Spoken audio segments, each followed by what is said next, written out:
Hello students, welcome back to let's crack CUET. I am your general test mentor Varun Goyal. तो student, जैसे आप सभी के सीयूटी 2023 के फॉर्म आउट हो गए और बहुत सारे बच्चे जो इस फॉर्म को फिल करने जा रहे हैं, चाहे आप क्लास 12 के स्टूडेंट हो, चाहे आप अभी ड्रॉपर हो, पार्शियल ड्रॉपर हो, हर एक स्टूडेंट के लिए बहुत ज्यादा इंपॉर्टेंट होने वाला है, क्योंकि ये वाली वीडियो मैं बहुत ज्यादा डिमांड के ऊपर बना रहा हूं।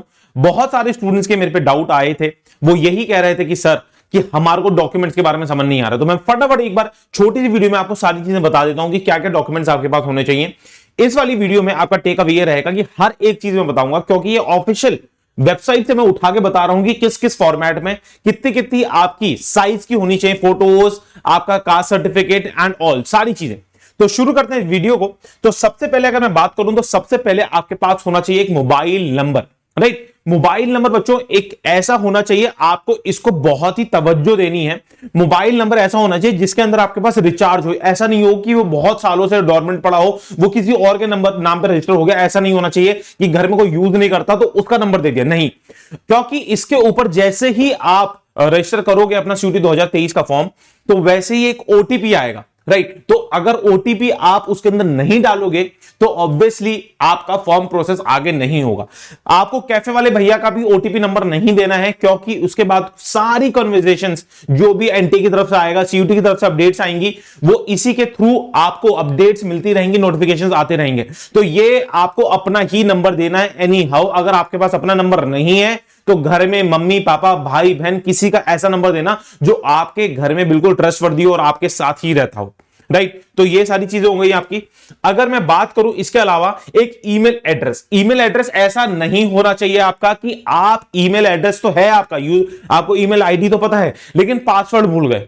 अगर आपके पास ऐसा है, पासवर्ड भूल गए, तो आपको एक नई ईमेल आईडी बना लो। कैफे वाले भैया की ईमेल आईडी पे मत रजिस्टर कर लेना। बार बार मैं बता रहा हूं, ये कुछ ऐसे इंपॉर्टेंट डॉक्यूमेंट्स हैं जो लास्ट ईयर 2022 के अंदर नंबर ऑफ स्टूडेंट्स ने गलती करी थी और वो अपने आप में एक उनका फॉर्म ही रिजेक्ट हो गया था और उनको कोई भी अपडेट्स जो होती थी वो मिल नहीं पाती थी। तो इसी वजह से मैं कहना चाह रहा हूं कि ईमेल एड्रेस बहुत सारी जनता पे होता है, नहीं है, भूल गए हो पासवर्ड, तो नया ईमेल एड्रेस बना लो। कैफे वाले भैया का ईमेल एड्रेस मत दीजिएगा। पासवर्ड भी एक जगह लिख लो, कॉपी रख लो। जब तक आपका पूरा रिजल्ट नहीं आ जाता, आप किसी कॉलेज के एंट्री गेट पे नहीं पहुंच जाते, तब तक इस ईमेल एड्रेस का पासवर्ड और ईमेल एड्रेस आपके दिमाग में छप जाना चाहिए, नहीं तो कहीं उसको लिख के रख लो। बार बार कह रहा हूं, अभी भी बहुत सारे स्टूडेंट्स गलती करेंगे, लेकिन मेरा काम है बताना, आप सभी को मैक्सिमम जनता तक पहुंचानी इस वीडियो को, कि जिससे कम लोग इसे गलती कर रहे हो। अब मैं अगर बात करूं इसके बाद, तो वो है 10th एंड 12th की मार्कशीट। 10th एंड 12th की मार्कशीट बहुत इंपॉर्टेंट है।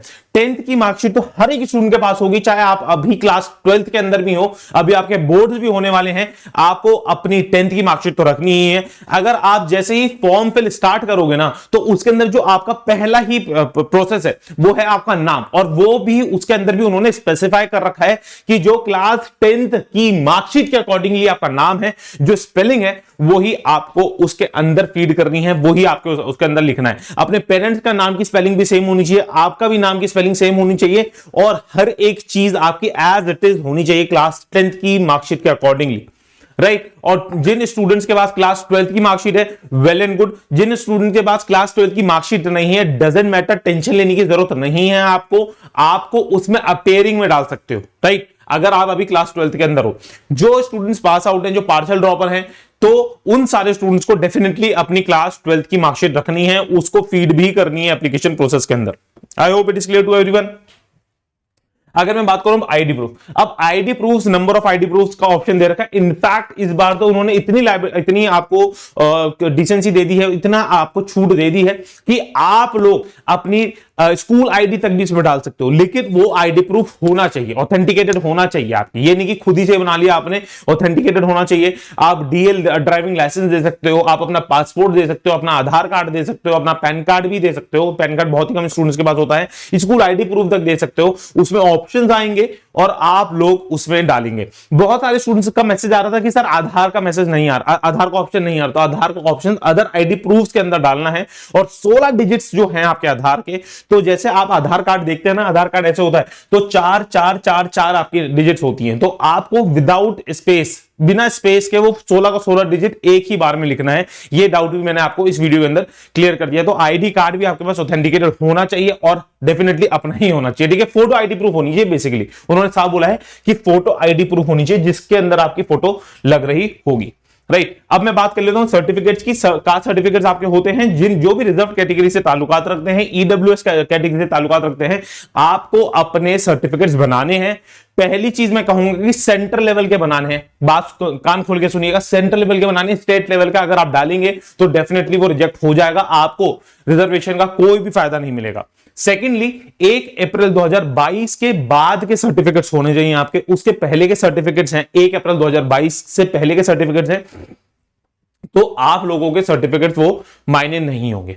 बहुत सारे बच्चों के डाउट ये आ रहे थे कि सर हमारे सर्टिफिकेट्स में टाइम लगेगा, ठीक है। ऑब्वियसली 12 आपका मार्च को खत्म हो जाएगा तो टाइम लगेगा, तो मैं आपको लिए एक स्पेसिफिक वीडियो भी बना दूंगा कि उसके अंदर उन्होंने बोला है कि अगर आपके पास सर्टिफिकेट नहीं है तो आप उसमें एक ऑप्शन दे रखा है, जैसे कि ईडब्ल्यूएस के लिए दे रखा है, आपको ओबीएस के लिए दे रखा है, तो उसके अंदर ऑप्शन ही दे रखा है कि आप अभी अप्लाई कर रहे हैं तो at the time of the admission आप लोग ये सर्टिफिकेट्स प्रोवाइड कर देंगे टू द रिस्पेक्टिव संस्थान। तो मतलब कि आप वो तब भी दे सकते हो, लेकिन अप्लाई अभी कर दो। अगर आप उस समय भी एडमिशन के दौरान भी अपना सर्टिफिकेट प्रस्तुत नहीं कर पाए तो आपको उसका लाभ नहीं मिल रहा होगा। आई hope it is clear. Certificates अभी बनवा लो, जिन्होंने नहीं बनवाए अभी बनवा लो। सेंटर के बनवाने हैं, स्टेट के नहीं बनवाने हैं, राइट। अब मैं बात कर लेता हूं, रनिंग सिग्नेचर होने चाहिए आपके। एक व्हाइट पेपर पे रनिंग सिग्नेचर करें, स्कैन करें, उसको अपने पे रखें। रनिंग सिग्नेचर बहुत अच्छी तरीके से रखो, क्योंकि आपके पास होगा तभी वो अपलोड होगा। हाथ से कहीं पे भी नहीं ऑप्शन है उसमें, ठीक है। हाथ से लिखने का कहीं पे भी ऑप्शन नहीं है। स्कैन फॉर्म में आपके पास रनिंग सिग्नेचर होने चाहिए आपके। एक फोटोग्राफ होनी चाहिए 80% फेस जिसके अंदर आपका हो, फोटोग्राफ भी वैसी होनी चाहिए, पासपोर्ट साइज फोटो होगी। ऐसा मत करिएगा कि कहीं आप किसी झील पे खड़े हैं, किसी पहाड़ी पे खड़े हैं, वहां से फोटो क्लिक करके वहां वो वाली फोटो डाल दी, सेल्फी डाल रहे हो, नहीं, ऐसी नहीं करिएगा, ऐसी गलती मत कर दीजिएगा, क्योंकि लास्ट ईयर भी ऐसी गलतियों से बच्चों के फॉर्म रिजेक्ट हुए थे। ये इस बार आपका रिजेक्ट ना हो, इसी वजह से इस वीडियो को मैं बना रहा हूं। अब मैं कुछ इंपॉर्टेंट बात बता देता हूं, जो कि ये बिल्कुल ऑथेंटिकेटेड मैं आपके पास वेबसाइट से ही कट लेके आया हूं। ये है स्क्रीनशॉट है, इसके अंदर स्पेसिफिक मैंने बता दिया है कि कैंडिडेट की फोटोग्राफ में 80% फेस होना चाहिए, जेपीजी जेपीईजी फॉर्मेट में होना चाहिए। आपका साइज होना चाहिए 10 to 200 KB। कैसे होगा सर साइज? पहली चीज तो आप जिससे भरवाएंगे या फिर जिससे आप फोटो ले रहे होंगे तो उनसे ही बोल देना कि 10 to 200 KB की फोटो भेज दो। नहीं अगर उनसे प्रोवाइड हो रही है, कैफे वाले भैया से बोल देना नहीं उनसे प्रोवाइड हो रही है, आप गूगल में डायरेक्टली बस यही टाइप कर देना कि resize my passport size photo, या फिर माय भी छोड़ो, रिसाइज पासपोर्ट साइज फोटो, तो वो आपसे फोटो अपलोड कराएगा। साइज का पूछेगा कि इन दोनों के बीच में 10 KB से 200 KB के बीच में होनी चाहिए, तो ऐसा मत करना 10 KB ही डालो, ठीक है। ऐसा डाल देना 20 KB डाल देना, 40 KB डाल देना, जिससे इन दोनों के बीच में बिल्कुल ना 200 डालना ना 10 डालना, ठीक है। क्योंकि वो डाउनलोड करने में फिर थोड़ी सी फॉर्मेटिंग में कभी ऊपर नीचे हो जाता है, तो उससे थोड़ी सी गुंजाइश छोड़ देना, ठीक है। कैंडिडेट सिग्नेचर भी जेपीजी या जेपीजी फॉर्मेट में होनी चाहिए। ये होने चाहिए 4 KB या 30 KB के बीच में। अगर कैटेगरी सर्टिफिकेट्स की मैं बात करूं, पीडीएफ फॉर्म में होगा ये, ठीक है ना, पीडीएफ फॉर्म में होगा, स्कैन करके रखिएगा। The size of the scanned copy of the category OBC NCL SC ST EWS should be in PDF form between 50 KB to 300 KB। ये भी आप अगर पीडीएफ में कन्वर्ट करना नहीं आता है आपको, तो डायरेक्टली गूगल की हेल्प लीजिए, उसमें लिखिए कि convert this file into PDF, चाहे वो वर्ड में होगी, चाहे आपकी जेपीजी फॉर्मेट में होगी, जिस भी फॉर्मेट में होगी वो डायरेक्टली पीडीएफ में कन्वर्ट करके आपको दे देगा। बीपीएल सर्टिफिकेट भी पीडीएफ में चाहिए, कश्मीरी माइग्रेंट का सर्टिफिकेट भी पीडीएफ में चाहिए, बोर्ड ऑफ डिफेंस का भी पीडीएफ में चाहिए, और हर एक आपके पीडीएफ में चाहिए। पीडब्ल्यूडी स्टूडेंट्स को भी पीडीएफ में चाहिए, और इनकी साइज भी आपका 50 to 300 KB होना चाहिए। ये सारी चीजें हैं, ये बहुत इंपॉर्टेंट चीजें थी, आप सभी को इसको ध्यान रखना है, अपने दोस्तों तक पहुंचाना है। अगर इस चैनल के ऊपर आप पहली बार आए हो तो डू सब्सक्राइब दिस चैनल, क्योंकि इस चैनल के ऊपर आपको रेगुलरली डेली बेसिस पे कुछ ना कुछ इंपॉर्टेंट अपडेट्स मिलती रहती हैं। आप कमेंट बॉक्स के अंदर अपने डाउट्स छोड़ेंगे तो डेफिनेटली उसके ऊपर हम नंबर ऑफ वीडियोस लेके आ जाएंगे और आपके डाउट्स क्लियर कर देंगे, और आपकी फॉर्म फिलिंग की प्रक्रिया में हम बिल्कुल हर एक दिन आपका साथ देंगे, आपके डाउट्स क्लियर करेंगे। अगर पहली बार फिर से बोल रहा हूं इस चैनल के ऊपर आए हैं तो डू सब्सक्राइब द चैनल। ना सिर्फ आपको यहां पे फॉर्म फिलिंग के बारे में बताया जाता है, आपकी प्रिपरेशन को नेक्स्ट बूस्ट देने के लिए हमारे डेली बेसिस पे यहां पे क्लासेस चलती हैं। इंग्लिश की, जनरल टेस्ट की, quantitative aptitude, reasoning ability, current affair, static GK, आपकी बीएसटी की, अकाउंटेंसी की, आपकी ह्यूमैनिटीज की, हर दिन बहुत ही शानदार यहां पे क्लासेस चल रही हैं। अगर पहली बार चैनल पे आए हो तो एक बार चैनल को देखिए कि किस लेवल का यहां पे कंटेंट प्रोवाइड किया जा रहा है, क्योंकि डेफिनेटली मैं इस चीज का दावा देता हूं कि इस चैनल पे सबसे बेस्ट कंटेंट आपको पढ़ाया जाता है। तो do subscribe the channel and God bless you all students. अगर आपको कोई डाउट होगा तो आपका कमेंट बॉक्स है, कमेंट बॉक्स में कमेंट करिएगा एंड आपके सारे डाउट्स क्लियर हो रहे होंगे। Thank you students, God bless you all, bye bye, take care.